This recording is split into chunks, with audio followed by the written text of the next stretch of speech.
It's great to see the attendance at this year's summit, given the current times. I just once again want to thank UINTA County, the commissioners and staff for putting on this great summit that we've had out here now. I think in its fourth or fifth year.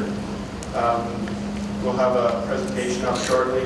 We're going to give a quick overview on our company. I'm the Vice President of Operations for U.S. Oil Sands. We're an oil sands development company. We have a project in construction down in the southern end of UINTA County. It straddles UINTA and Grand County lines. And we're targeting initial production before the end of the year. So just give mainly focus on an overview of our construction efforts out there. We are a public company, so we will have a disclosure statement that I'll run through quite quickly as that comes off, and then we'll get into some of our company information. U.S. Oil Sands, it is a publicly listed company. We trade on the Toronto Exchange up in Canada. When we look at our operations, there's a set of values that we have and that we live by. We intend to be the most capital efficient and environmentally responsible oil sands development company in the world. And we're really excited about the technology that we're incorporating into our construction project down in UINTA County. Again, for our values, we value the communities in which we operate. We intend to be in the UINTA Basin for a long time, so we want to be a good partner. We want to leave the county better than when we started here 10 years ago. Again, safety and environmental performance are paramount. People that we've hired, we're hiring now. I'll get into a bit more of that later, but all of our team members are critical to our operations, so we're happy to have all those people aboard. And then our shareholders, they're the ones that have trusted us with their money and trusted us that we can make this technology work, and we intend on repaying that trust.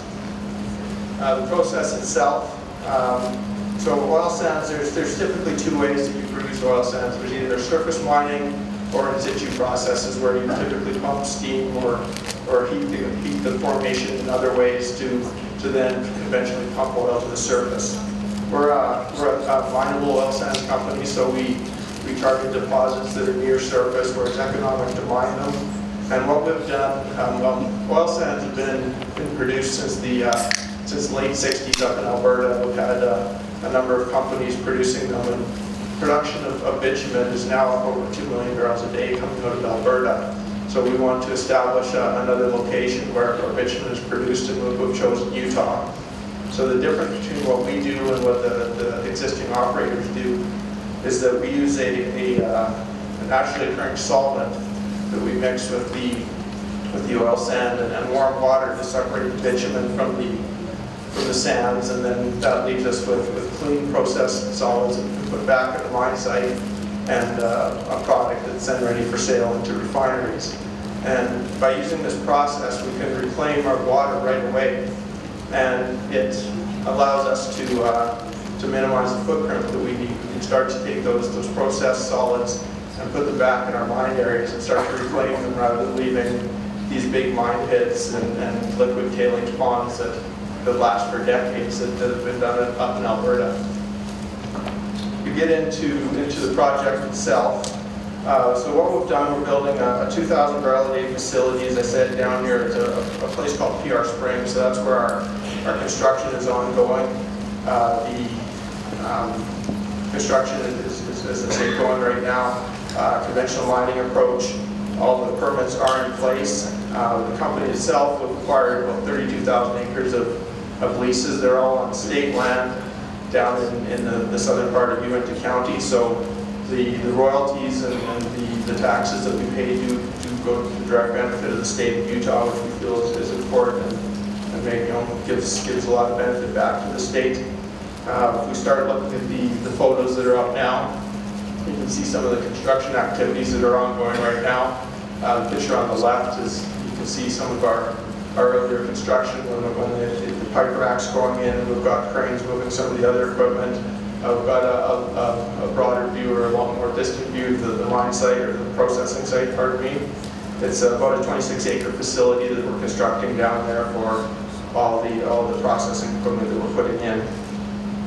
As we look at the construction progress over the summer, this picture is getting a little dated now, but the work that we've been doing out there is putting in all of our underground facilities, the trenching for our underground pipelines and cabling and whatnot.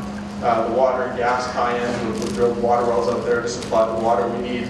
And we tie into the local gas collection infrastructure to provide the fuel we need for our operations.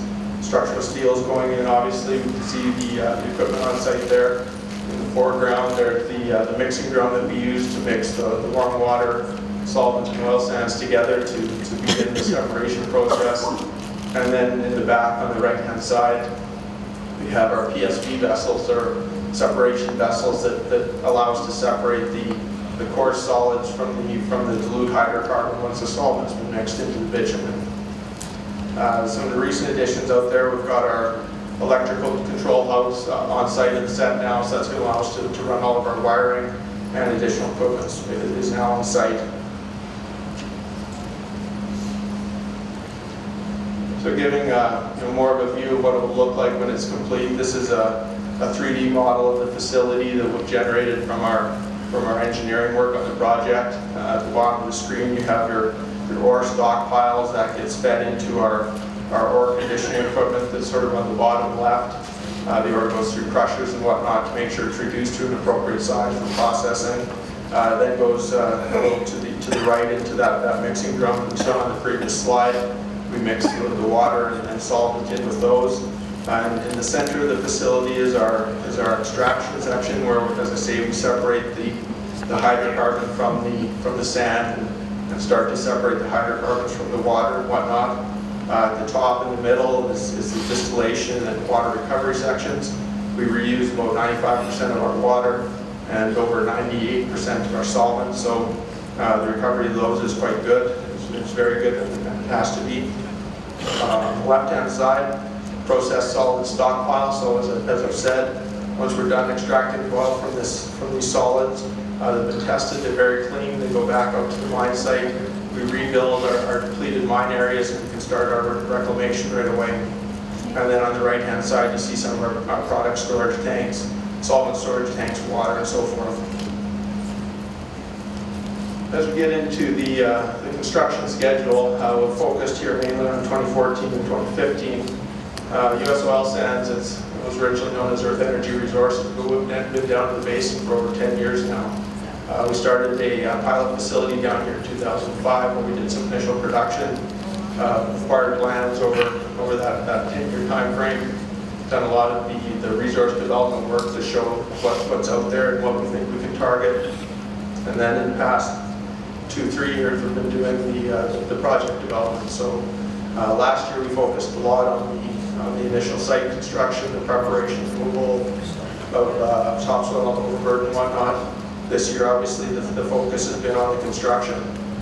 We do expect to be finished all of the facility by the end of this year and be producing our first oil prior to December 31st.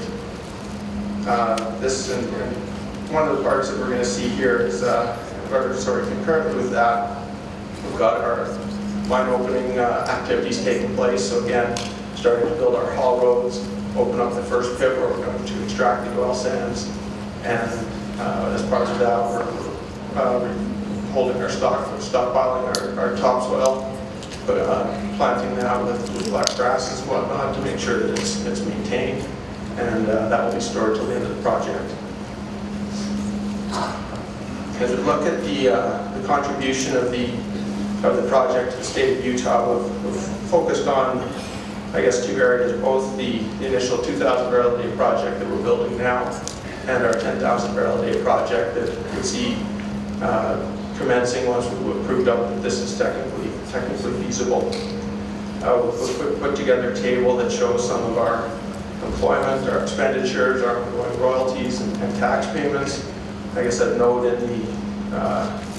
on the employment side, in the past year we've staffed up an office here in Vernal, so we're actually adding people and we'll continue to add people. We've got about 16 people in our office here in Vernal now, and looking forward to adding to that. And then the majority of our $60 million capital investment has been spent to date. And with the majority of that work here in the state of Utah, a lot of fabrications taking place closer to Salt Lake, but we've been using local companies for the installation of that equipment here in the UINTA Basin. the technology itself and what makes us different, it's highlighted both on the economic side and on the environmental side. Some of the things that we will do with this new process. Economically, the technology we've developed is simpler than what they use up in Alberta. It allows us to spend less for each flowing barrel of oil that we produce, so that makes it easier to build projects even in times like these when oil prices aren't quite as they were along Dwayne's 10-year forecast of oil prices. The OPEX that we have, or the operating cost of those facilities, is also quite low, so it's going to allow us to be close to break even at current prices. Again, I think as most people in the room here would love to see higher prices, which give us a better return, but we were prepared to operate this once it's built and still show that it makes the oil that we plan that it will. Finally, the construction can be quite quick. We've been working on this project. The actual construction is just 2014, 2015, so it's about a 2-year build versus, typically it's about a decade to build some of the larger facilities you see up in Alberta and Canada. On the environmental side, the footprint of the mine is one of the key areas, as I said, because we don't have the liquid tailings, and we start to reclaim our depleted mine areas right away. We're able to keep our mine footprint very small, and that allows us to bring the topsoil back on, replant the native vegetation, and get regrowth very quickly. We use very little water. The water that we use comes from wells that we drilled 2,500 feet down into the formation to get good quality water, so we're not impacting surface water, and we reclaim or recycle about 95% of that. We've also designed our facility to be very energy efficient. We're recycling our warm water, we're recovering waste heat from our generators, and we'll improve on that as we go through future iterations of the technology. And that leads right into our low GHG emissions and subsequent improvements on air quality. So in summary, this technology, Utah is the place we've chosen to deploy it. We think it's going to change the game for oil sands development, at least surface line oil sands development. There's a significant resource down here that will allow us to produce for a long time, and the demonstration of this first facility will open up the door for future expansions both down here and up in other areas of the world, whether it be Canada or places further afield like Africa or Asia. Thank you very much.